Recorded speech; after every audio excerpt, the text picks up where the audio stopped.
ప్రధాని నరేంద్ర మోడీ పర్యటనలో తెలంగాణ సీఎం రేవంత్ రెడ్డి చనువుగా వ్యవహరించడంపై ఇప్పుడు పొలిటికల్ సర్కిల్స్ లో చర్చ నడుస్తోంది. కేంద్రంతో గొడవ పెట్టుకుంటే రాష్ట్రానికి నిధులు వస్తాయా? మోడీతో చనువుగా మాట్లాడితే తప్పేంటని రేవంత్ సమర్థించుకుంటున్నారు. కానీ BRS working president KTR Revanth మరో ఏక్నాథ్ అవుతారని ఆరోపిస్తే మోడీ తెలంగాణకు ఏం చేశాడని పెద్దన్న అంటున్నామని ఎమ్మెల్సీ కవిత ప్రశ్నించింది.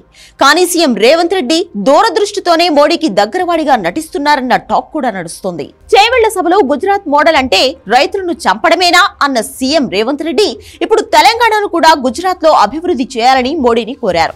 పైగా మాజీ సీఎం కేసీఆర్ కేంద్రంతో గొడవ పెట్టుకుని రాష్ట్రానికి నిధులు రాకుండా చేశాడని ఆరోపించారు. మోడీతో రేవంత్ రాసుకు పూసుకు తిరగడం, బడేబాయ్ అనడం చూస్తుంటే ఇంతలో ఎంత మార్పు? 3 నెలల్లోనే రేవంత్ ఎందుకిలా మారాడని అందరికీ డౌట్. కానీ రేవంత్ ముందు జరగబోయే పరిణామాలను దృష్టిలో పెట్టుకుని పక్కా వ్యూహంతో వ్యవహరిస్తున్నాడని కొందరు రాజకీయ విశ్లేషకులు చెబుతున్నారు. దేశంలో మోడీ, అమిత్ షాకు కోపం వస్తే ఎలాంటి ప్రభుత్వాలైనా కుప్పకూలుతాయని అందరికీ తెలుసు. మహారాష్ట్రలో జరిగింది అదే.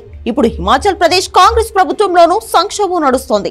పార్లమెంట్ ఎన్నికల తర్వాత రేవంత్ ప్రభుత్వాన్ని కూడా కూలుస్తున్నారన్న టాక్ ఉంది. బీజేపీ ఎంపీ లక్ష్మణ్ కామెంట్స్ వెనుక అర్థం ఇదే అంటున్నారు. ఇలాంటి టైంలో మోడీతో అనవసరంగా గొడవ పెట్టుకోవడం ఎందుకని రేవంత్ భావించినట్లు తెలుస్తోంది. మోడీతో ఇంత చనువుగా ఉండి రాష్ట్రానికి వచ్చినప్పుడు ప్రోటోకాల్ పాటిస్తూ మంచి గౌరవం ఇస్తున్న రేవంత్ సర్కార్ కూలదోయాల్సిన అవసరం బీజేపీకి ఏముంటుంది? మోడీ అంటే గౌరవం అని నిరూపించుకున్నారు. ఇప్పుడు రేవంత్ మీద కూడా గౌరవం ఉంటుంది కదా అంటున్నారు. ఓవైపు రాహుల్ గాంధీ, ఇండియా కూటమి నేతలు మోడీని విమర్శలు, ఆరోపణలతో ఉక్కిరి బిక్కిరి చేస్తున్నారు. మరి ఈ టైంలో మోడీతో రేవంత్ చనువుగా వ్యవహరించడాన్ని కాంగ్రెస్ హైకమాండ్ ఎలా తీసుకుంటుంది?